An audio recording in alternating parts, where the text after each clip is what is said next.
Hey guys, welcome back to this channel Learnati is Divyanka Sinha.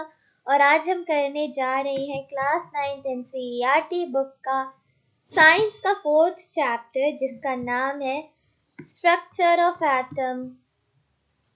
तो चलिए start करते हैं। तो इस चैप्टर में आप देख सकते हैं यहाँ पे आपको एक स्ट्रक्चर जैसा दिख रहा होगा। तो ये जो एटॉमिक स्ट्रक्चर यहाँ पे जो चीज़ बनी हुई आपको दिख रही है, क्या ये ऐसी होती है? आपको कैसे पता कि भाई ये ऐसी ही होती है? किस किस ने इसकी फाउंडेशन की? बेसिकली ये चैप्टर उनके बारे में ही है। तो स्ट्रक्चर ऑफ एटम पढ़ने से पहले आप सभी को पता होना चाहिए कि एटम्स क्या होते हैं। और एटम्स एंड मॉलिक्यूल्स वाले चैप्टर में हम ये सारी चीज़ें पढ़ चुके हैं कि एटम्स क्या होते हैं, मॉलिक्यूल्स क्या होते हैं।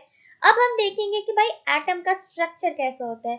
अब देखो, डाल्टन्स एटॉमिक थ्योरी में क्या पढ़ा था हमने कि जो एटम्स है वो इनडिविजिबल पार्टिकल्स होते हैं। बट क्या ये सही है? गलत है। ये जो थ्योरी है वहां जाके रॉन्ग प्रूफ होती है बाद में, फ्यूचर में जाके। जो एटम्स है हम उसको डिवाइड कर सकते हैं। अब कौन कौन से पार्ट्स में, वो हम चल रही है चैप्टर में देखते हैं। Charge particle in matter. अब जो चार्ज पार्टिकल्स होते हैं मैटर के अंदर, वो कौन कौन से हैं भाई? देखते हैं मैटर के अंदर कौन से पार्टिकल्स होते हैं, एटम्स। अब एटम्स के अंदर कौन से चार्ज पार्टिकल होते हैं हम वो देखते हैं। Atoms have three types of subatomic particles. अब एटम्स के पास तीन टाइप के सबएटॉमिक पार्टिकल्स होते हैं। They are electrons, protons and neutrons. अब वो कौन कौन से होते हैं? इलेक्ट्रॉन्स, प्रोटॉन्स और न्यूट्रॉन्स। कौन कौन से? एक और बारी बोलो, मुझे आवाज नहीं आई। Yes, electrons, protons and neutrons. और ये होते क्या है? सब एटॉमिक पार्टिकल्स होते हैं। और ये किसके सब एटॉमिक पार्टिकल्स होते हैं? एटम्स के। नाम से ही पता चल रहा है यार, सब एटॉमिक पार्टिकल्स। अब इलेक्ट्रॉन्स आर नेगेटिवली चार्ज्ड। अब जो इलेक्ट्रॉन्स होते हैं वो नेगेटिवली चार्ज होते हैं। यहाँ पे आप उसका सिंबल देख सकते हो, लोअर केस ई, और उसके ऊपर सिंबल कैसा? माइनस का। Protons are positively charged. अब जो प्रोटॉन्स है वो पॉजिटिवली चार्ज्ड होते हैं। उनका सिंबल आप देख सकते हो, पी, लोअर केस पी है यहाँ पे, और उसके ऊपर प्लस का symbol. And neutrons have no charge. अब न्यूट्रॉन्स का भाई कोई चार्ज नहीं होता, तो आप उस पर सिंबल बनाने के लिए एक जीरो बना सकते हो, ठीक है? चार्ज उस पर आप दे सकते हो।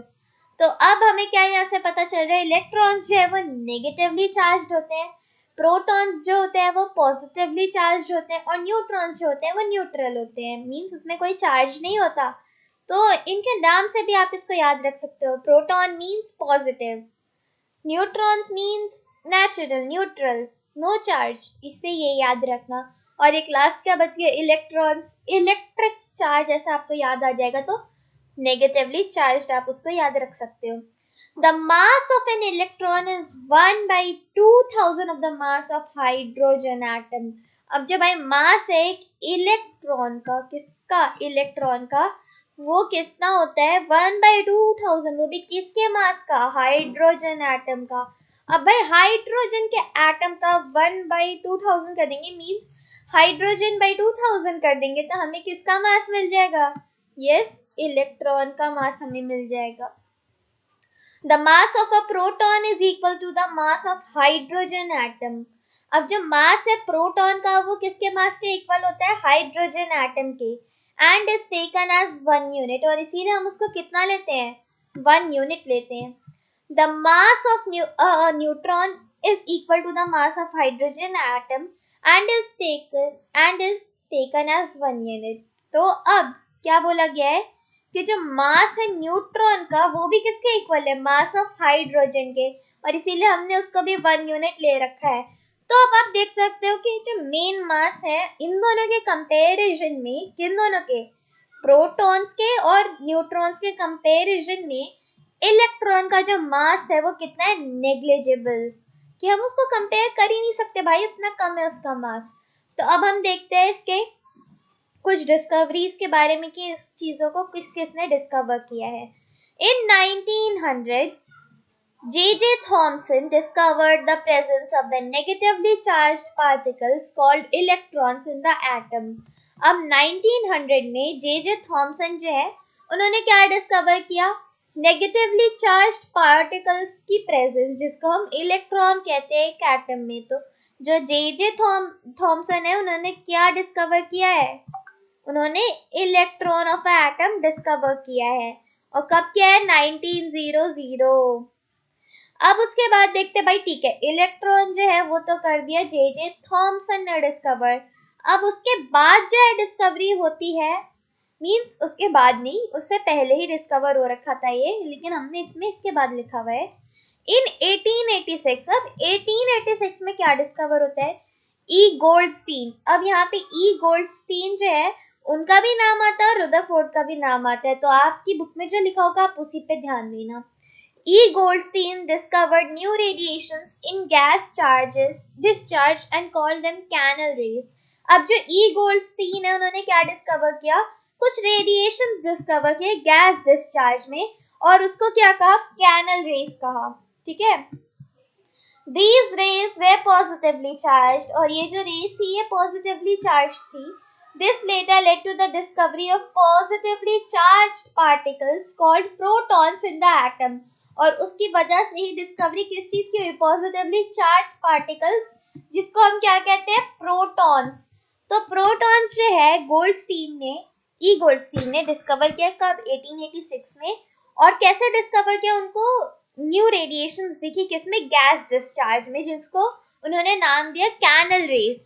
और उसके बाद उन्हें हमने इसको जाके नाम क्या दे दिया गया? बाद में इस डिस्कवरी का नाम जो है उसको हमने पॉजिटिवली चार्ज पार्टिकल्स जो हमें मिले, हमने उसे नाम दिया प्रोटॉन। अब उसके बाद आती है बारी भाई, अब क्या बचा? इलेक्ट्रॉन की डिस्कवरी देख ली हमने, जे थॉमसन ने की 1900 में। देन हमने देख ली भाई प्रोटॉन कब डिस्कवर हुआ? 1886 में ई गोल्डस्टीन के द्वारा। अब हम देखेंगे भाई बच गया न्यूट्रॉन, हमारा न्यूट्रल चार्ज वाला। इन 1932 चैडविक, अब यहाँ पे किसका नाम आ गया? चैडविक का। Discovered the presence of particles having no charge in the atom called neutrons. अब उन्होंने ऐसे एटम्स का, मतलब ऐसी चीज का डिस्कवर किया जिसके पास कोई भी चार्ज नहीं होता, क्योंकि हमें पता है न्यूट्रॉन्स आर न्यूट्रल, तो उसको हम कहते हैं न्यूट्रॉन्स। अब आगे बढ़ते हैं। अब हम स्ट्रक्चर ऑफ एटम में कुछ कुछ स्ट्रक्चर्स देखेंगे एटम के, जो जैसे जैसे पहले से आते गए और उसके बाद उसमें बाद में क्या क्या चेंजेस आए। तो चलो देखते हैं, पहले मैं इन सारी चीजों को इरेज कर लूं। तो चलो अब देखते हैं structure of atom. Thomson's model of an atom. According to Thomson, an atom is similar to a Christmas pudding. तो अब जो थॉमसन के अकॉर्डिंग्स में अगर हम देखें तो जो एक एटम है वो किससे सिमिलर है? क्रिसमस पुडिंग के सिमिलर है, इसीलिए हम इसको कभी कभी क्रिसमस पुडिंग मॉडल भी कहते हैं। The pudding has positive charge and the electrons have negative charge way like plums on the pudding. अब क्या इसको कंपेयर किया कि जैसे मान लो आप एक वाटरमेलन खाते हो, तो वाटरमेलन के अंदर आपको रेड कलर का पार्ट दिखता है, तो उसने भी मतलब क्रिसमस पुडिंग केक के हिसाब से, क्या मैं आपको इसको समझाने के लिए वाटरमेलन ले रही हूँ। तो उसमें क्या हुआ, उन्होंने क्या डिस्कवर किया कि जैसे वाटरमेलन होता है तो उसके अंदर जो जितना भी रेड कलर का पोर्शन होता है वो पॉजिटिवली चार्ज्ड होता है, और इसमें जो बीज होते हैं ना आपके काले काले से जो बीज होते हैं, तो वैसे ही उसके बीच में नेगेटिवली चार्ज पार्टिकल्स ऐसे फंसे रहते हैं, ऐसा डिस्कवर किया। ही प्रपोज दैट, अब उन्होंने क्या क्या बताया? An atom consist of a positively charge pair. अब जो एक एटम है उसमें एक पॉजिटिवली चार्ज पेयर है, मीन्स पॉजिटिवली चार्ज एक सर्कल में है वो, ठीक है। And the electrons are embedded in it, और उसमें इलेक्ट्रॉन्स जो है उसमें फंसे हुए हैं, उसके अंदर घुसे हुए हैं। The negative and positive charges are equal in magnitude. तो ये बात तो भाई उन्होंने सही की, ऊपर वाली नहीं सही की, लेकिन जो नेगेटिव और पॉजिटिव चार्ज है उनका मैग्नीट्यूड क्या होता है? इक्वल होता है। So the atom as a whole is electrically neutral. So इसीलिए जो एटम है पूरी तरीके से इलेक्ट्रिकली न्यूट्रल है। आगे बढ़ते हैं। अब हमने भाई उनका मॉडल तो देख लिया, किसका देखा हमने? थॉमसन का मॉडल। तो थॉमसन ने क्या डिस्कवर किया था? आप सब मुझे जल्दी से बताओ, मैंने आपको ऊपर भी बताया था, देख सकते हो आप। थॉमसन ने डिस्कवर किया था नेगेटिवली चार्ज, उनके मॉडल के हिसाब से भी पता चल रहा है। अब हम आते हैं रदरफोर्ड, इनको हम पॉजिटिवली चार्ज प्रोटॉन्स की डिस्कवरी के लिए भी मानते हैं। Rutherford's alpha scattering experiment, sorry. तो अब जो भाई रदरफोर्ड का मॉडल है उसके बारे में देख लेते हैं। Rutherford allowed the beam of fast moving alpha particles having positive charge to fall on a thin gold foil. He observed that. अब भाई सबसे पहले हम देखते हैं कि उन्होंने एक बीम अलाउ की जाने के लिए फास्ट मूविंग अल्फा पार्टिकल्स की, जो एक पॉजिटिव चार्ज रखते थे अपने अंदर, और वो भी किसके द्वारा, गोल्ड फॉइल के द्वारा. अब यहाँ पे वो गोल्ड फॉइल ही क्यों लेते हैं, बिकॉज ये सबसे ज्यादा पतला होते हैं, इसकी स्पेशलिटी यही होती है. तब उसके बाद उन्होंने क्या क्या ऑब्जर्व किया. Most of the alpha particles, जो भी ज्यादातर अल्फा पार्टिकल्स हैं, pass straight through the gold foil, तुरंत ऐसे पास कर रहे हैं. आप देख सकते हो यहाँ पे आपको दिख रहा होगा, जैसे कि आप इस इमेज में देखो. भाई मैं पेंसिल ले लेती हूँ. इस इमेज में आप देखो, ये ऐसे सीधा चला गया, ये वाली लाइन भी सीधी चली गई, और ठीक है कुछ लाइन से एकदम ऐसे सीधे सीधे चले जा रहे हैं. ये भी देख लो. Some of the alpha particles are slightly deflected by small angles. अब कुछ कुछ जो है वो small angle से deflect हो गए, जैसे कि ये वाली लाइन, ये वाली लाइन, ये भी थोड़े से एंगल से डिफ्लेक्ट हो गई, ये भी ठीक है, और इसके नीचे वाली भी. Very few alpha particles appear to be rebound. अब बहुत कम ऐसे है, सॉरी, जैसे कि ये वाला पार्टिकल देखते हो तो ये रीबाउंड हो रहा है, ठीक है, ये वाला पार्टिकल देखते हो तो ये रीबाउंड हो रहा है. तो ऐसे बहुत कम से पार्टिकल्स है. आप यहाँ पे फिगर में इस वाले में ज्यादा क्लियरली देख सकते हो, कुछ जो स्ट्रेट चले गए, कुछ थोड़े से डिफ्लेक्ट हो गए, और कुछ रीबाउंड होके वापस चले गए, ठीक है, आप देख सकते हो. अब आगे बढ़ते हैं. तो इसके बाद इन्होंने कंक्लूजन क्या निकाला इससे. Conclusions from Rutherford alpha scattering experiment. Most of the space inside an atom is empty. क्योंकि ये उन्होंने कैसे कंक्लूड किया, आप देख सकते हो कि बहुत सारे जैसे स्ट्रेट लाइन में ऐसे निकल जा रहे हैं तुरंत में. तो ऐसा क्यों हो रहा है, क्योंकि वहां पे जगह खाली है, एम्प्टी है. Then the atom had a small nucleus having positive charge. अब जो एटम है उसमें स्मॉल न्यूक्लियस है जिसमें एक पॉजिटिव चार्ज है. अब इन्होंने एटम का जो सेंटर होता है उसको न्यूक्लियस कहते हैं, जिसमें न्यूट्रॉन और प्रोटॉन होते हैं. तो इन्होंने यहाँ पे न्यूक्लियस की डिस्कवरी कर दी, और क्योंकि उसकी वजह से थोड़े थोड़े जो है स्लाइटली थोड़े से एंगल से चेंज हो जा रहे हैं. The size of the nucleus is very small compared to the size of the atom. अब जो साइज है न्यूक्लियस का वो बहुत ज्यादा छोटा है एटम के साइज से. ऐसा क्यों है, क्योंकि बहुत ही कम ऐसे पार्टिकल्स है जो पूरी तरीके से रीबाउंड हो रहे हैं, ठीक है.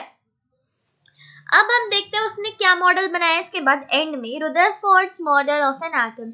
An atom has a positively charged nucleus at its center and most of the mass of the atom is in its nucleus. तो अब क्या उन्होंने बनाया कि एक पॉजिटिवली चार्ज न्यूक्लियस बना दिया सेंटर में, और जो ज्यादातर मास है एटम का वो न्यूक्लियस में है, ठीक है. ये बात तो उन्होंने बनाई अपने में. The electrons revolve around the nucleus in different orbits. अब उन्होंने भाई ये बात कैसे कह दी कि इलेक्ट्रॉन्स जो है वो रिवॉल्व हो रहे हैं, ये बताओ कैसे कह दी. ये जो क्वेश्चन है ये आपके ऊपर है, मैं आपको ये होमवर्क में देती हूँ. लेकिन चलो मैं फिर भी बता देती हूँ कि इन्होंने ना प्लानिटरी मॉडल के लिए भी ये जाने जाते हैं. तो जैसा कि इसमें इनको पता चल रहा है कि जो चार्ज पार्टिकल्स है उसकी वजह से डिफ्लेक्शन हो रहा है, तो साइड में ऐसा कुछ तो होगा जिसकी वजह से उतना ज्यादा डिफ्लेक्शन नहीं हो रहा है, जिसका, क्योंकि साइड से वो रुकता नहीं है, बीच में जाके रुकता है. तो कुछ तो ऐसा होगा जिसका मास बहुत ज्यादा कम है, और हमें पता है किसका मास ज्यादा कम है, निग्लेजिबल है, वो है इलेक्ट्रॉन्स का. इसीलिए उन्होंने कहा कि डिफरेंट ऑर्बिट्स में घूमते हैं. The size of the nucleus is very small compared to the size of the atom. अब क्या कह रहे हैं कि जो साइज है न्यूक्लियस का वो बहुत ज्यादा छोटा है बाकी पूरे एटम के हिसाब से, और सबसे ज्यादा जो मास है वो वहीं पे है. तो अब हम लोग देखते हैं कि भाई उनके मॉडल के क्या क्या डिफेक्ट्स हैं. Defects of Rutherford's model of the atom. Any particle in a circular orbit would undergo acceleration, and during acceleration the charged particle would radiate energy, so the revolving electron would lose energy and fall into the nucleus, and the atom would be unstable. We know that atoms are stable. अब हमें क्या पता है भाई कि atoms जो है वो स्टेबल है. हमने अभी थोड़े दिन पहले हमें पता है, हमने पिछले चैप्टर में पढ़ा है. लेकिन जो रुदरफोर्ड का मॉडल है कि इलेक्ट्रॉन्स जो है वो साइड में ऐसे ऑर्बिट में घूम रहे होते हैं, तो कोई भी चीज घूम रही होती है तो उसकी वेलोसिटी चेंज होती रहती है. वेलोसिटी एक वेक्टर क्वांटिटी है, तो वो मैग्नीट्यूड और डायरेक्शन दोनों पे डिपेंड करती है. तो जब भाई कोई चीज ऐसे घूम रही है तो वो एक्सेलरेशन में जा रही है, अगर वो एक्सेलरेशन में जा रही है तो घूमते घूमते ऐसा क्यों नहीं होता कि वो अपनी जितनी भी चार्ज पार्टिकल्स है उसको छोड़ के अपनी एनर्जी को रेडिएट करके वो न्यूक्लियस में जाके समा क्यों नहीं जाते? और अगर ऐसा होता तो फिर तो जो एटम है वो अनस्टेबल होता, लेकिन ऐसा तो नहीं है, एटम तो स्टेबल है। तो यही उनके मॉडल का डिफेक्ट है और वे उसका आंसर दे नहीं पाते हैं। तो अब जो रुदरफोर्ड के मॉडल का डिफेक्ट है वो बोर ने अपनी मॉडल में सही किया है। तो अब हम देखते हैं उनका मॉडल कैसा है। Bohr's model of an atom. An atom has a positively charged nucleus at its center and most of the mass of the atom is in the nucleus. ये बात तो भाई उन्होंने भी कही, रुदरफोर्ड ने भी कही कि जो एटम है एक स्फेयर में और उसके बीच में एक न्यूक्लियस होता है जिसमें इसका सारा मास रहता है। The electrons revolve around the nucleus in special orbits called discrete orbits. अब जो इलेक्ट्रॉन्स है वो न्यूक्लियस के अराउंड रिवॉल्व करते हैं लेकिन एक स्पेशल ऑर्बिट में, और उसको उन्होंने क्या नाम दे दिया? Discrete orbit. These orbits are called shells or energy levels and are represented by the letters K, L, M, N, etc. or numbers as 1, 2, 3, 4, etc. तो अब ये जो ऑर्बिट्स है हम इसको क्या कहते हैं? शेल्स कहते हैं या फिर एनर्जी लेवल कहते हैं, और इसको रिप्रेजेंट करते हैं हम लेटर्स से, जैसे कि के, एल, एम, एन, या फिर हम नंबर दे देते हैं, इसको नंबरिंग कर देते हैं 1, 2, 3, 4 से. While revolving in discrete orbits, the electrons do not radiate energy. अब भाई जब वो डिस्क्रीट ऑर्बिट्स में रिवॉल्व कर रहे हैं तो वो एनर्जी को रेडिएट नहीं करते. आगे देखते हैं थोड़ा सा. तो अब उसके बाद हम देखते हैं भाई distribution of electrons in different shells कैसा है. तो ये जो आपको इतनी बड़ी चीज दिख रही है हम इसको शॉर्ट में भी कर सकते हैं. एक मैजिकल फॉर्मूला है जो यहाँ पे आपको लिखा हुआ दिख भी रहा है, 2n square, 2n square, 2n square and again 2n square. भाई ये 2n square है क्या? ये एक मैजिकल फॉर्मूला है जहाँ पे आप n के जगह पे कोई भी नंबर स्टार्टिंग से शुरू करके कोई जितने भी नंबर्स हैं उन सबका वो सारे नंबर्स ले लो और उनका स्क्वायर करो और उसके बाद उसको 2 से मल्टीप्लाई कर लो, वही नंबर्स आएंगे भाई शेल्स में. हमें तब पता चलेगा कि उसमें कितने, उस शेल में कितने एनर्जी लेवल्स हो सकते हैं, कितने इलेक्ट्रॉन्स घूम सकते हैं. The distribution of electrons in different shells was suggested by bore and bury. The following are the rules for filling electrons in different shells. The maximum number of electrons in a shell is given by the formula 2n square, where n is the number of shell 1, 2, 3, etc. और ये जो चीज़ है ये मैंने आपको पहले ही बता दिया, आप इसको देख लो एक बारी. तो जैसे कि आपने यहाँ पे 1 ले लिया, 1 का स्क्वायर 1 होता है, 1 into 2 2. तो पहले वाले के शेल में कितने होंगे? 2. नेक्स्ट आपने 2 लिया, 2 का स्क्वायर होता है 4, 4 2 जा 8 होता है. तो नेक्स्ट वाले में कितने हो जाएंगे? 8 इलेक्ट्रॉन्स के बाद एल शेल में. उसके बाद हम 3 का स्क्वायर कर देंगे, 3 3 जा 9 और 9 2 जा 18. तो एम शेल में 18 और एन वाले में हम 4 का स्क्वायर इंटू 2 कर देंगे तो 4 4 जा 16, 16 2 जा 32.